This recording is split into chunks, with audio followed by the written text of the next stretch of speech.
y'all, I'm Elisa and I am the Scrappy Wife behind scrappywife.com, and today I have an unboxing video for you. I just got the newest kit from Illustrated Faith called From Where I Stand. It is a kit that I purchased with my own money. I'm super excited about some of the elements in this kit, so I thought I would unbox it for you and let you see what the goodies look like. It is still available over in their shop, and it is also available in a digital format if that works better for your needs right now. So let's start unboxing. Here we go. So this month the kit is coming contained in this glassine bag. They had switched to some zipper pouches, which they are hoping to go back to in the future. But as of right now, those pouches are caught up with factories being closed and shipments delayed, and they wanted to make sure all of us had the new kits in our hands. So they packaged them in these glassine bags, but these are fun to keep and use for mixed media purposes. You get this great sticker on the outside that I will be very carefully taking off to use in journaling or in the front of a Bible to remember what devotionals I looked for in that Bible. But inside the glassine bag, let's check out what you get. All right, so here are the contents of the kit. First of all, you get a thank you card from Shauna, and it has over here on the side the color swatches for the kit so that you can color match your supplies. I'll share some color matching with you at the end of this video. And then, then you get the hashtag. So if you are on social media, you can follow the hashtag IF_where I stand, and you can get inspiration. And when you post your images, you can add that to it so others can find you.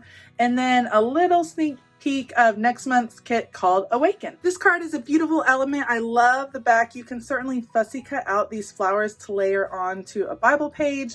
You could create a tip-in covering up this part and create a tip-in for your Bible, all kinds of uses, and I just love the beauty and the detail put in.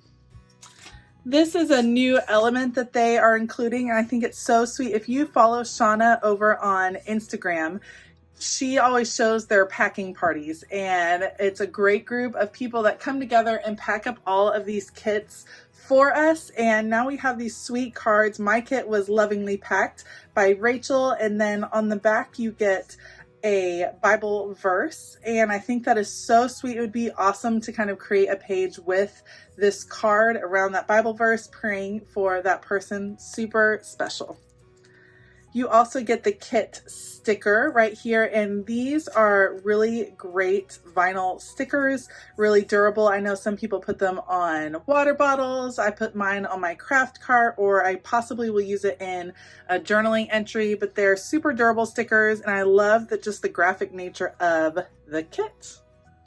Now, before I get into the rest of the elements, let's look at the actual devotional, because I think that'll give you a good idea of why many of these elements are so graphic in nature, because it really fits with what is going on in the devotional. So first of all, you get the booklet. It is the most buttery, soft paper that I have ever felt in my whole life. I don't know where they get it from, but it is absolutely gorgeous. And inside the booklet are all of these pictures of feet. So the whole premise of this particular devotional is From Where I Stand, and we are jumping into the Easter story, but we are looking at it from a different perspective, and we are following along with Mary Magdalene and what her perspective was at different points in the story of Jesus and the story of Easter. And I think that is just such a unique perspective to take.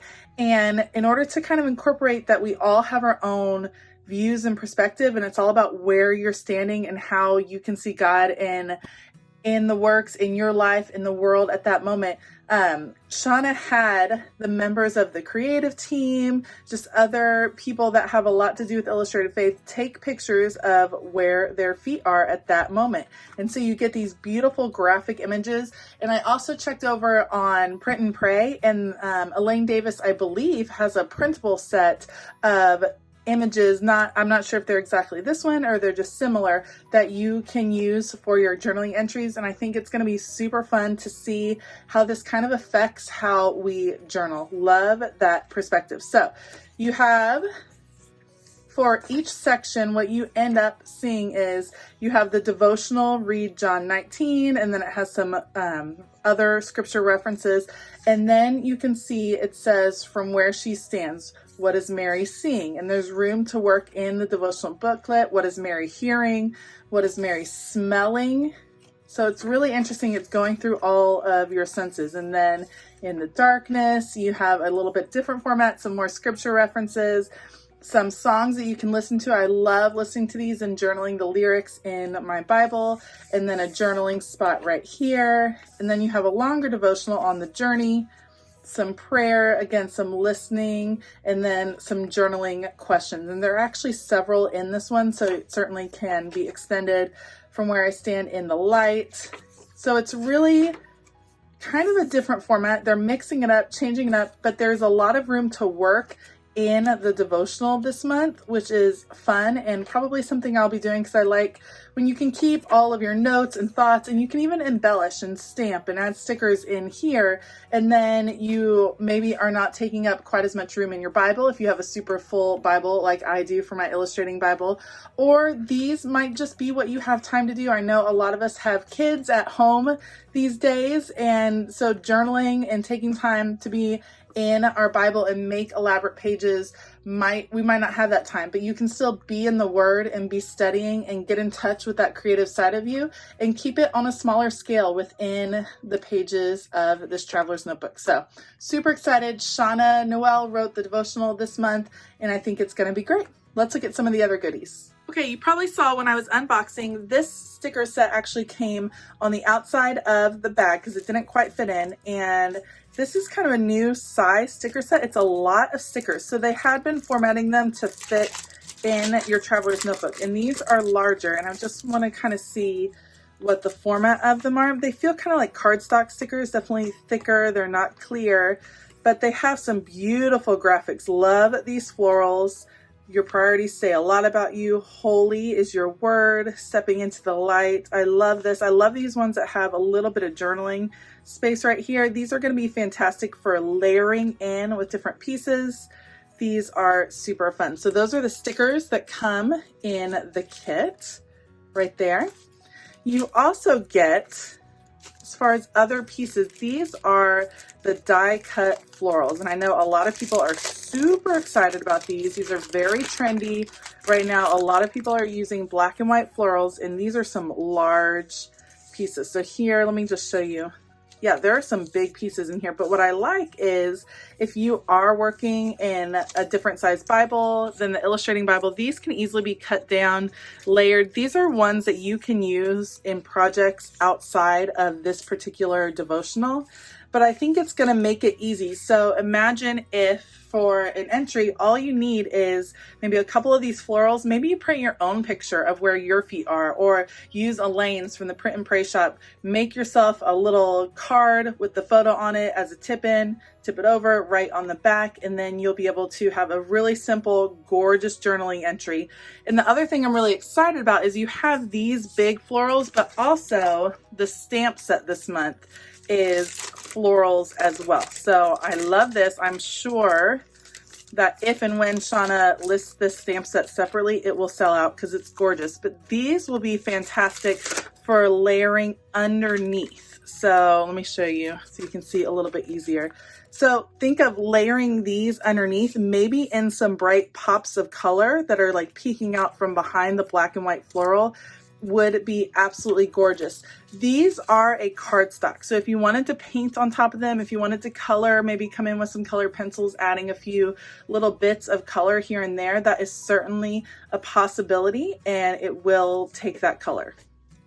Okay, the last two elements that came as part of the kit are the washi tape. So Illustrated Faith is kind of known for creating washi tape that coordinates with their kit, and this one is absolutely gorgeous. It has this peachy pink color in the background, and then this black and white florals, and then you can see how, like I was talking about before, there are splashes of color behind the black and white, which I think is a great idea for how you might want to journal through this kit. And then something I'm super excited about that they have done a few times, they made these funfetti pieces last month and I really enjoyed them. So these are just funfetti word pieces, wordfetti, I guess you would call them. And it has kind of the splatter look in the background. And these are all words that can be incorporated into prayers, into titles. If you're making your tabs and you want one of these at the top to label your page, all of that will work out really nicely. And these are a great sticker sheet and really versatile, again, for when you're done with the kit. And also we talked about working in this journal a lot, and these are sized really nicely to kind of include and highlight some words that may have come to the forefront while you were studying. Okay, as far as color swatches that I have pulled for this kit, I believe these are some distress oxides that'll match really well. This distress in the ground espresso really picks up that brown. The tattered rose I think is really going to match well with this peachy pink color. You can layer it up and get a more solid color like that, or just use it light in the background. I think it's going to be gorgeous. Victorian velvet is going to match up some with this pink. It might be a little bit more on the purple side, but I think the other pinks in the distress line were just a little bit too much. I really like wild honey for picking up this golden orange kind of color. Evergreen bough for this green right here. Shabby shutters matches very nicely with this kind of lighter green that they have going on. And then the antique linen, I thought really pulled in this color. This is a very cool texture, and I think you could get that textured effect by using some of the like a blush brush and kind of spattering it on the page. I'll have to try that in an entry. In getting this kind of worn texture in the background, I think antique linen would be an option for that. As far as neo colors, the neo colors were a little bit tricky because they tend to be on the brighter side, and a lot of this palette is a little bit more muted. But from my collection, I pulled the orange neo color that I think you could mix, the beige, light blue, brown, and pink, which I think will coordinate pretty nicely if that's what you have in your stash. I will make sure to link all of these coordinating colors down below if you wanted to check them out to go with this kit. If you enjoyed this video, please give it a thumbs up and consider hitting that subscribe button as well as the bell notification button. I hope you have a fantastic day, and as always, keep it creative.